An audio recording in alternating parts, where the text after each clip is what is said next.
My name is Stefan Stefano, as you heard. Unfortunately, John couldn't join us, so I'm doing the presentation instead of him. So I'll ask you to please excuse my reading. I had to prepare this on very short notice. I'm going to cover in this presentation some of the changes introduced to Wordfast Pro since mid-2019, when the current version was 5.8, but has now reached 7.1, and we're expecting 7.2 in the next few days, I suppose. So 3 years can be a long time, especially for a piece of software. Changes are bound to happen, improvements. Indeed, Wordfast Pro has seen a fair share. I'll begin with a personal anecdote. I'm from Bulgaria, and I teach Wordfast Pro at one of the leading linguistics universities here. And in May 2019, I published a textbook on CAT tools, the first such textbook in my country, where I explain and compare the beginner and intermediate functionalities of Wordfast Pro 3 and 5, SDL Studio, and MemoQ. Literally a couple of months after my textbook started selling, Wordfast Pro introduced some major user interface changes that kind of disappointed me at first, because my textbook was no longer up to date. But I quickly knew they were real improvements, and I liked them. Now, I'm planning to update and expand my textbook next year or the year after, but I'll make a note of checking with the design team first if any your user interface changes are planned, in order for the next edition to be up to date for just a little bit longer, maybe 3 months, I don't know. So speaking about changes, that's where I'll begin, with improvements in the Wordfast Pro user interface. Okay. The big change was the introduction of the sidebar that contains buttons for the different views in Wordfast Pro. The project list view, the project details view, the TXLF editor view, the quick tools, and preferences.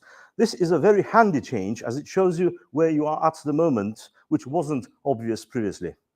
And instead of opening the list of views as it did before, clicking the WF logo button now opens the licensing, feedback, and about sections of the program.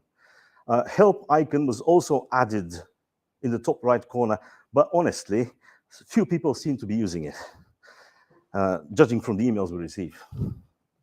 Another important addition to the user interface is the addition of an extra column in the status column, which shows, let's see, that's where it is, which shows if the segment has been committed to the translation memory or not. It goes translated if it's blue, and or needs translation if it's gray, as you can see over there. Another important new feature I was introduced to the user interface concerns the way the differences between the current source segment and the TM match are highlighted. It used to be character-based difference highlighting only, which you can see in the top screenshot. But now the default option is word-based. You can switch it back, of course, anytime, and it's under preferences, if you're used to the old style, like I am, of course.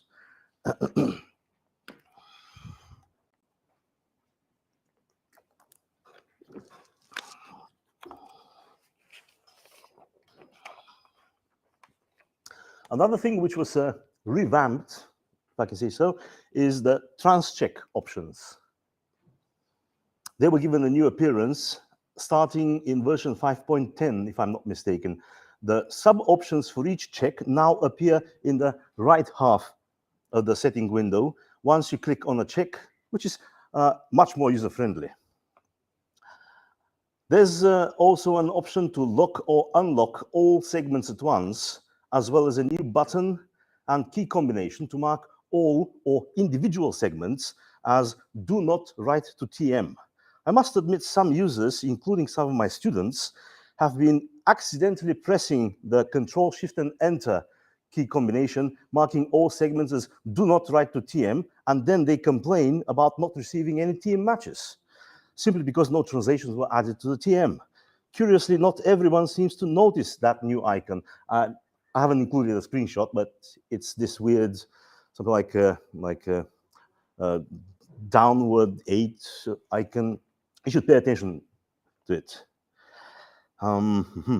Now, about some, let's see, visual changes, visualization, that is, changes and improvements. They are in the live preview section. Various bugs have been fixed here, and there are none currently, as far as I know.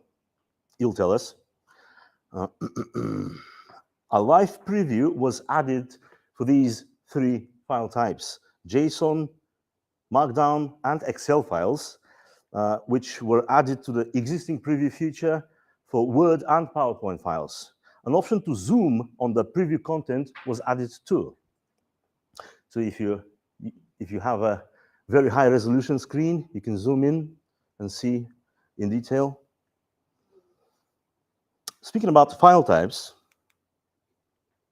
Wordfast Pro can now process more formats than before. The MIF, which is FrameMaker files, are now supported in the newest version. There's a new configurable filter for JSON files, Markdown files, subtitle files, the subrip format, and you can even translate text with content control in MS Word files.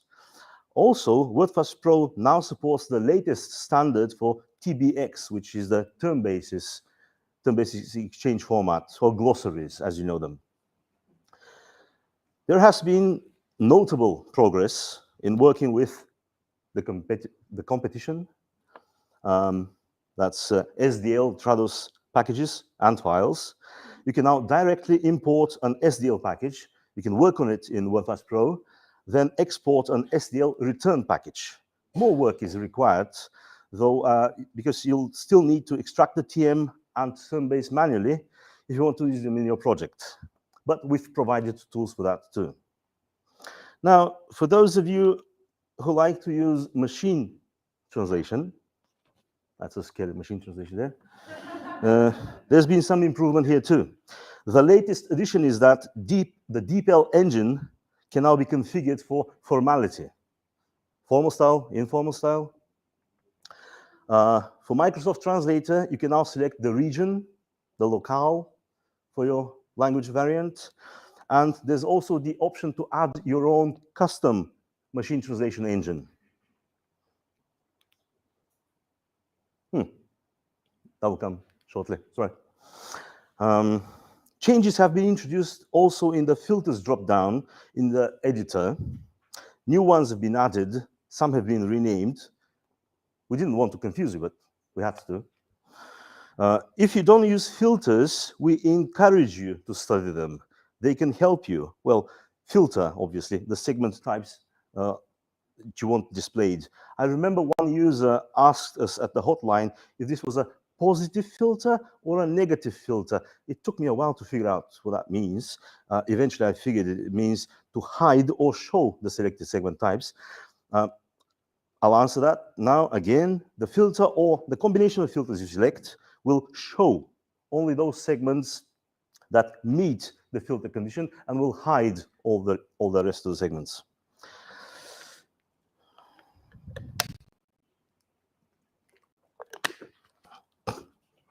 Some thought has been given to project managers too. You visit? No? You might know that Wordfast Pro is the only CAT tool out there in which you do not have to pay extra to enable a range of project management features. These come bundled with your licensed edition of Wordfast Pro, and you can find them in Quick Tools.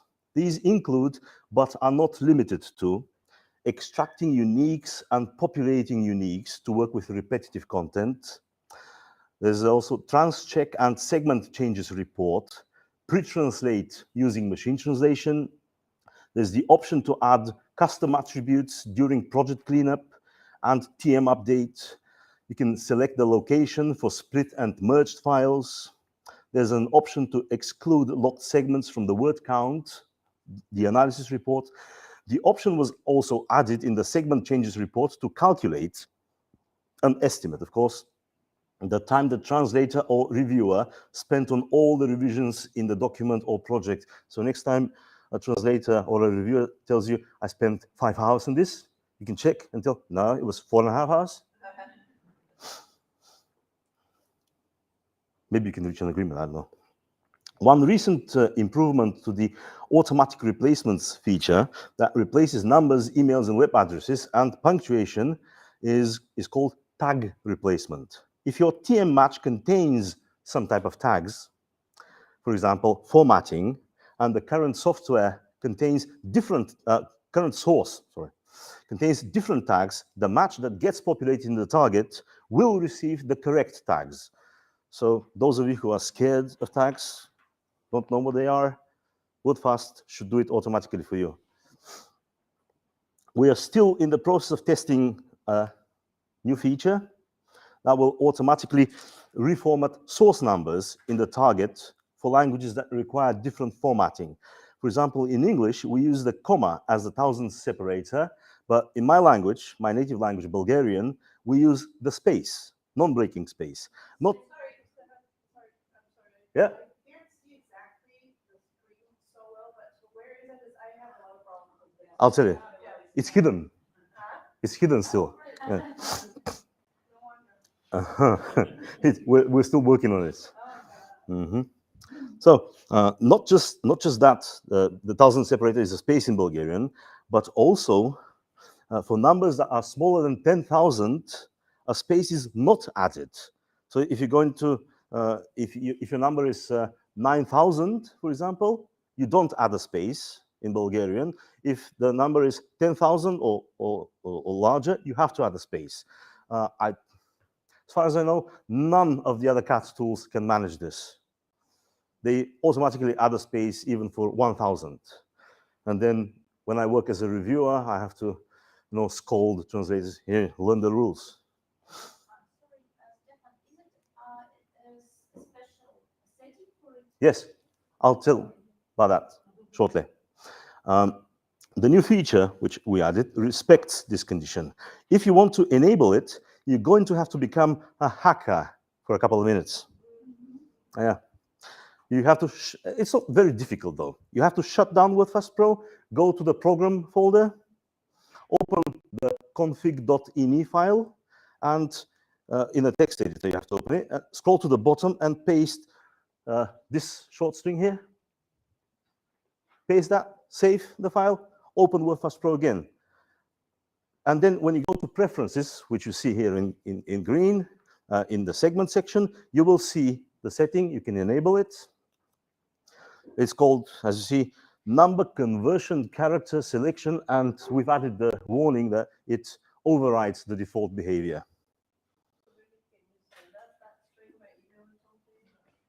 Yes, John Dirico posted about this on Facebook several months ago, if you're in the Wordfast Facebook group. But of course, you can email us and we can send you the instructions.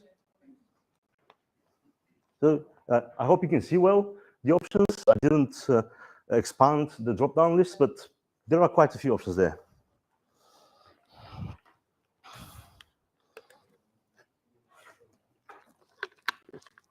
Now, my presentation is quite far from listing all of the improvements that were introduced over the course of these 3 years. I'm not even talking about the issues that have been fixed with each new version. Anyone who wants to check these, you can go to the, that'll be shortly. You can go to to our website, wordfast.com. You just click the download link and look for the small text at the page bottom, which says, please click here to see the Wordfast release notes. And they're all listed there. You can enjoy reading them for several hours.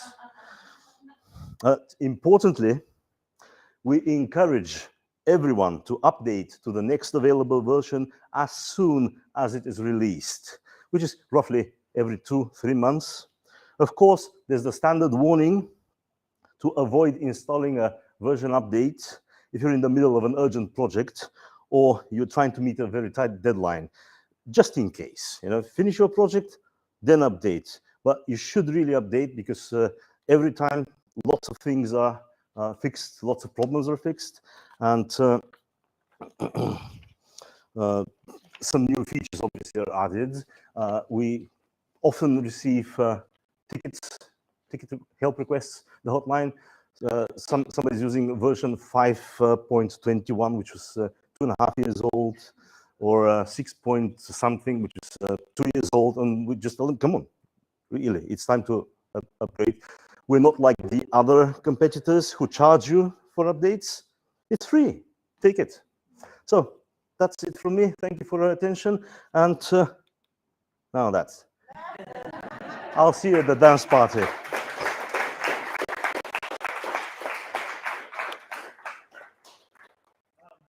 forgot to mention that John Daniel, who was supposed to do this session, couldn't be with us because of visa and travel issues. And so Stefan put this together in less than 24 hours or something. And 2.5 hours. So let's give him another round of applause. Thank you. I guess we have a few minutes for questions. Yeah. If there is somebody in the back. It's not a question, it's just a remark. 7.2 is already available. Is it? If you upgrade from within Wordfast. Aha. I checked this morning, it wasn't. But on the side, it's still 7.1, but in the application, Aha. we upgraded the Mac. Yeah, good. So you can now get 7.2. We can even check the new improvements, but actually not yet. They'll upload them in a couple of days, I hope. Yeah, please. You mentioned that in detail you can now customize for the formal. Mm-hmm. Where do you do that within WordPress? I'm afraid I'm not a machine translation expert, so you can email us at the hotline, and one of my colleagues will explain this to you. But it should be relatively simple. You just enable DPEL, and there should be a couple of fields there, I think. Well, questions? Hit me. Maybe I can answer. I don't know. Just thank you so much for your interaction on Facebook, because you always give the greatest advice, and it's so useful. Thank you. Just thank you for that. All right. So how do I turn this off?